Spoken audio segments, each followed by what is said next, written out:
avoir quelque chose à donner.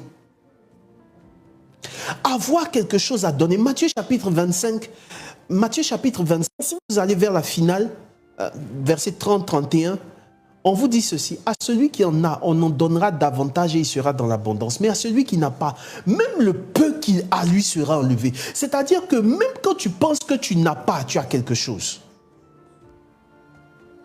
On a toujours quelque chose à donner quand on est quand on veut construire des relations de destinée. Parce que laissez-moi vous dire la vérité. Si vous voulez percer certains réseaux d'influence, je ne parle pas de ceux qui veulent rentrer dans les sectes là. Hein.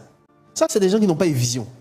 Toi, tu es chrétien, tu communies, tu te dis non, je vais rentrer là-bas pour avoir un réseau. Maintenant, depuis que tu es rentré là-bas, là, tu vois, il n'y a rien. Il n'y a rien.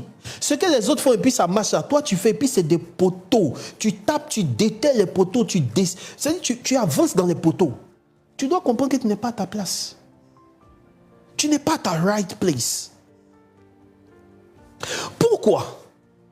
Parce qu'en réalité, les vrais réseaux d'influence et les vraies connexions de destinée sont des connexions dans lesquelles tu as toujours quelque chose à contribuer. Ce n'est pas de l'argent seulement.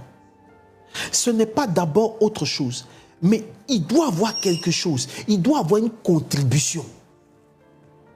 Parce que laissez-moi vous dire la vérité. Tous ceux que vous voyez à un certain niveau ont des besoins. Et leur point de contact, c'est le besoin qu'ils ont.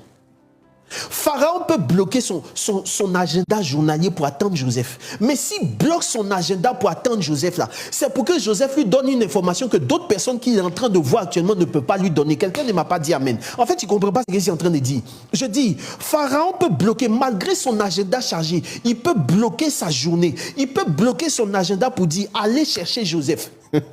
Mais s'il le fait, c'est parce qu'il sait ou c'est parce qu'il se dit que Joseph là va lui dire quelque chose que ceux qu'il voit actuellement ne vont pas lui dire. Alléluia. Pour que certaines personnes bloquent leur agenda de journée, pour que certaines personnes t'accordent 1 heure, 2 heures, 3 heures de leur journée, sois sûr d'une chose, c'est que tu as quelque chose à contribuer.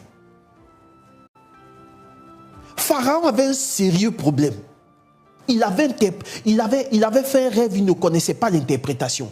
Et comme il était le souverain à cette époque, il savait que le rêve qu'il avait fait était prémonitoire. S'il était chrétien ou s'il était adorateur de Dieu, j'allais dire que c'était prophétique. Mais comme il n'était pas adorateur de Dieu, je dis que ce rêve était prémonitoire. Parce qu'il était instigateur ou il permettait de savoir ce que son royaume allait devenir dans quelques années. Il avait désespérément besoin de quelqu'un.